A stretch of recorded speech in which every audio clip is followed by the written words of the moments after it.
सभी अम्बेडकरवादियों को, संविधानवादियों को जय भीम।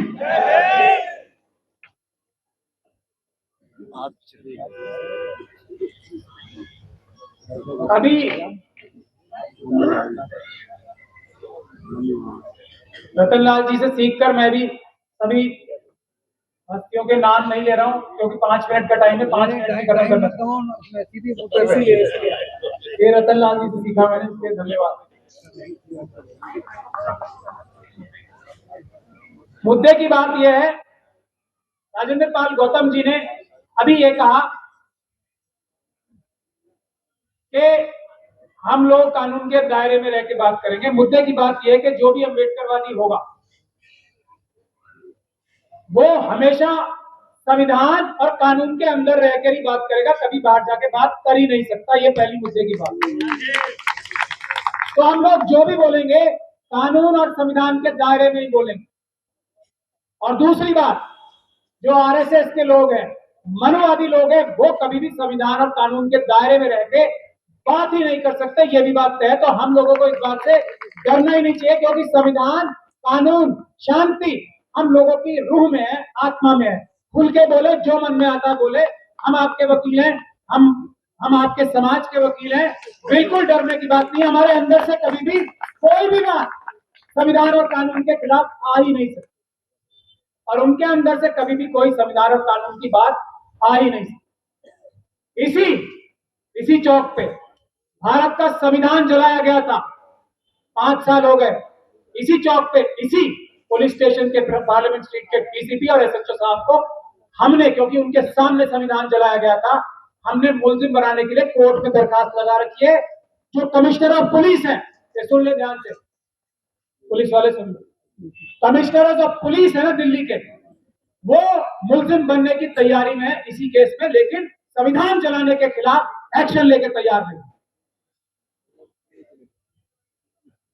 दूसरी बात, हमने एक मुस्लिम, ऑल इंडिया मुस्लिम महापंचायत का बनाया।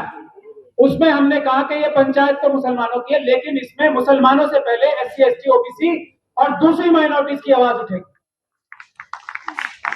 ध्यान से सुन लीजिए, 5 मिनट में खत्म। हमारे से पुलिस के लोगों ने कहा कि ऊपर से आदेश है, मेरे जो लोग मिलने गए, मैं तो जाता नहीं। अगर आप सिर्फ मुसलमानों की बात करोगे तो आपको टेलीविजन का इंतजाम सरकार कराएगी, सिर्फ मुसलमानों की बात करोगे, और बसों का इंतजाम सरकार करेगी, और भी कुछ चाहिए तो वो भी करेगी। लेकिन अगर आपने मुस्लिम महापंचायत में एससी, एसटी, ओबीसी की बात की, पहले बात करना तो छोड़ दीजिए, आप कह रहे हैं अगर बात भी की तो हम आपकी परमिशन कैंसिल कर देंगे। हमने कहा वो तो हो ही नहीं सकता, हम अम्बेडकरवादी है तो हमारी परमिशन कैंसिल कर दी। सुन लीजिए ध्यान से, मुस्लिम्स को फलक्रम बना रखा है ना नफरत का, उसी बेसिस पे सारी राजनीति हो रही है। तो हम अम्बेडकरवादी हैं। तो बाबा साहब की सबसे बड़ी खासियत ये थी, वो प्रॉब्लम समझते थे। इंटेलेक्चुअल होना, बहुत सारे इंटेलेक्चुअल रहे होंगे, लेकिन वो बहादुर थे, रहीम थे, और प्रॉब्लम समझते थे और प्रॉब्लम का सोल्यूशन जानते थे। तो हमें कोर्ट से परमिशन मिली, लेकिन वहां भी 10,000 की बाउंड्री लगा के, 10,000 से ज्यादा लोग नहीं होंगे। अब हमारे लोग को 1 लाख के करीब स्पेशल सेल बता रही थी आएंगे। तो हमने कोर्ट में दरखास्त लगाई है कि ये जो आज आप पे बंदिश लग रही है ना, गैर कानूनी है। ऐसा कोई कानून में प्रावधान नहीं है। जो हमने पिटीशन लगा रखी है अभी, उसमें पुलिस ने यह कहा कि हमारे पास, राजेंद्र पाल गौतम जी और सब लोग सुन ले, हमारे पास ऐसी कोई गाइडलाइन नहीं है जिससे ये बताए कि परमिशन किसे देनी है, कितने नंबर्स में देनी है, कैसे देनी है, क्या देनी है। कोई परमिशन नहीं है। ये सब जो कंडीशंस लगाई जा रही है ये गैर कानूनी है। इसे हम मिशन सेव कॉन्स्टिट्यूशन की तरफ से खत्म कराएंगे। ये मैं आपसे वादा कर रहा हूं, दिल्ली हाईकोर्ट में पेंडिंग है। कोई बंदिश लगा ही नहीं सकता। आर्टिकल 19 सुप्रीम है। हाँ, अगर आप कोई कानून तोड़ के बात करोगे तो उसमें आपके खिलाफ एफआईआर होगी, लेकिन रोक कोई लगा ही नहीं सकता। और हम लोग कोई बड़ी बड़ी पार्टीज थोड़ी है जो हम लोग हमें पता होगा कि हमने इतनी बसें भेजी तो इतने कार्यकर्ता आएंगे। मिशन जय भीम एक नारा देगा, राजेंद्र पाल गौतम जी ने दिया। अब इन्हें थोड़ी पता है 1 लाख आदमी आ जाएंगे उस बाबा साहब की कॉन्सेप्ट से अट्रैक्ट होके। इन्हें कहां से पता होगा? ये कोई बसें भेज रहे हैं लाने के लिए आप लोगों को? ये तो हमारा कॉन्सेप्ट, अम्बेडकर वादी कॉन्सेप्ट ऐसा है, लाखों लोग भी आ जाएं, अगर ये बंदिशें ना हो। और ये ताकत है भारत के संविधान की, कोई बंदिश लगाना गैर कानूनी, गैर संविधानिक। तो हमने फिर अपनी मुस्लिम महापंचायत को ऐसे किया कि हम हर स्टेट में कैपिटल में और यूपी में खास तौर पे जगह जगह मुस्लिम महापंचायत करेंगे। और मुस्लिम महापंचायत मुसलमानों से पहले एससी, एसटी, ओबीसी और दूसरी माइनॉरिटीज की आवाज उठाएगी, ये हमने तय किया।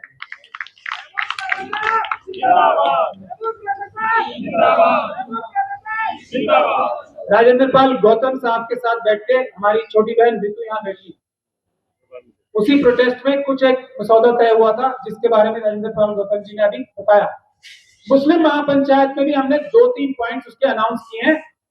देखिए, अगर मुसलमान इस देश के अकलमंदी से काम नहीं लेंगे तो हमारा अंबेडकरवादी मिशन कामयाब नहीं हो सकता, ऐसा मैं मानता हूं, क्योंकि नफरत सारी मुसलमानों के नाम पे पैदा की जाती है। दोष नहीं है उनका कोई वैसे, लेकिन उनको बहाना, उनको रास्ता मिला हुआ है तो वो उनके हाथ हथियार लग गया है। तो हमने मुस्लिम महापंचायतों में ये एजेंडा रखा है। हम चाहते हैं कि यहां भी आप सब लोग, विद्वान लोग, उसको कंसिडर करें। पहला, जो जिसकी जितनी संख्या भारी उतनी उसकी हिस्सेदारी, काशीराम साहब ने आम आदमी की भाषा में और बाबा साहब डॉक्टर भीमराव अम्बेडकर ने एक वोट का अधिकार सबको देके ये तय किया था। नौकरियों में जिसकी जितनी संख्या भारी, सिर्फ नौकरियों में नहीं, सिर्फ पढ़ाई लिखाई में नहीं है, जमीन की गहराइयों से लेके आसमान की ऊंचाइयों तक, यह बाबा साहब डॉक्टर भीमराव अम्बेडकर का संविधान। जो कुछ संपदा है उसमें सबका, हर एक भारत का नागरिक बराबर का हिस्सेदार है। ये बाबा साहब डॉक्टर भीमराव अम्बेडकर का संविधान। इसका मतलब क्या हुआ कि जुडिशरी में ही नहीं, जज साहब बैठे हैं यहां हमारे, जुडिशरी में ही नहीं, पार्लियामेंट में नहीं, असेंबलीज में नहीं, दूसरी इलेक्टेड बॉडीज में नहीं, बिजनेस में, ये शेयर मार्केट चल रही है ना, उसमें भी बराबर की हिस्सेदारी। ये अडानी अंबानी जो कंपनी चला रहे हैं उसमें भी हमारी बराबर की हिस्सेदारी। जमीन में हिस्सेदारी बराबर की, सब चीजों में बराबर की हिस्सेदारी बाबा साहब डॉक्टर भीमराव अम्बेडकर का संविधान है। तो पहली डिमांड जो हमने वहां से रखी है वो ये रखी है कि 100%, 100% रिजर्वेशन इन एवरीथिंग, जमीन की गहराइयों से लेकर आसमान की ऊंचाइयों तक। जिस पॉलिटिकल पार्टी का ये एजेंडा होगा हम उसके साथ मिलकर काम करने को तैयार। दूसरा, हमारे जो एससी, एसटी, ओबीसी और माइनॉरिटीज और विमेन के जो कमीशंस हैं उसको जुडिशियल पावर्स और उसकी सिलेक्शन वैसे होगी जैसे सीबीसी होता है। ऑपोजिशन का मेंबर भी होगा उस पर, जो लीडर ऑफ ऑपोजिशन होगा, सरकार का भी नुमाइंदा होगा, सुप्रीम कोर्ट के जज भी। एससी, एसटी, ओबीसी और माइनॉरिटीज की जितनी कमीशन है, महिलाओं की जो कमीशन है उसको जुडिशियल यानी कि न्यायिक पावर्स मिलनी चाहिए। बाबा साहब डॉक्टर भीमराव अम्बेडकर ने एससी, एसटी कमीशन अपनी कलम से संविधान में लिख के उनको सुप्रीम कोर्ट के बराबर बनाया था। ये हमारी व्यवस्था ने उसको डाइल्यूट किया, उसको वापस लेने का काम कर। तीसरा, जितने भी हमारे बेनेवोलेंट यानी कि हमारी हितों की रक्षा करने के लिए कानून है, एससी एसटी एक्ट, वक्फ एक्ट, एससी एसटी सब प्लान, जिसमें हर एक बजट में कहीं का भी होगा एससी और एसटी कम्युनिटी के लिए बजट में उनकी संख्या के हिसाब से रिजर्वेशन होगी बजट, उसको इंप्लीमेंट करने के लिए कानून ऐसा बनाया जाएगा। और इस तरह के जल जंगल जमीन के जितने भी कानून है एससी, एसटी, ओबीसी और माइनॉरिटीज के लिए, जिनसे उनके हकों की रक्षा होती है, उसका उल्लंघन करने वाले अफसर के खिलाफ 7 साल से मिनिमम सजा। ये तीसरा। और चौथा आखिरी ये है कि संविधान की जो पार्ट 3 है, और ये कह के मैं अपनी बात खत्म करूंगा, पार्ट 3 जो है फंडामेंटल राइट्स, फंडामेंटल राइट्स का उल्लंघन होने देने वाले अफसरों के खिलाफ भी कम से कम 7 साल की सजा और ज्यादा से ज्यादा उम्र कैद की सजा होनी चाहिए हर एक नागरिक के लिए। इसमें यह नहीं कि मुसलमानों के लिए होना चाहिए, इसके लिए जो हमारे सो कॉल्ड 12% वाले भी हैं उनके भी अधिकारों की रक्षा करने के लिए, अगर कोई अधिकार वायलेट होता है संविधान का और कानून का, तो उनके लिए भी यही प्रावधान रहेगा। ये अम्बेडकरवादियों का मन है, ये अम्बेडकरवादियों की सोल है, ये हमारी आत्मा है कि सबको बराबरी का हिस्सा। हम दरवाजा खटखटा के 12% का हक उनके दरवाजे पे रख के आएंगे जब हमारी सत्ताएं आएंगी। दरवाजा खटखटा के। हम अन्याय नहीं करेंगे। मुझे बस आप लोगों से यही कहना था। मेरा समय भी मेरे ख्याल से 5 मिनट हो गए। बहुत बहुत धन्यवाद। हम लोगों की एकता में ही जीत है और हर चीज में ताकत हर चीज से आती है, बिजनेस से भी आती है, जज बन के भी आती है। अगर आप दूसरा कोई काम करते हैं, ताकत हर चीज से आती है, सिर्फ नेता बनने से ही ताकत नहीं आती, एमपी एमएलए बनने से ताकत नहीं आती है। अडानी जी आज मोदी जी को चला रहे हैं, तो समझ लीजिए ऐसा नहीं है कि एमपी एमएलए पीएम बनने से ही ताकत आ रही है। हर काम अडानी जी से पूछ के करते हैं मोदी जी और अमित शाह जी, तो ये भी ध्यान से सोच लीजिए। हर एक का अलग अलग रोल है। जय भीम, जय संविधान, जय भारत।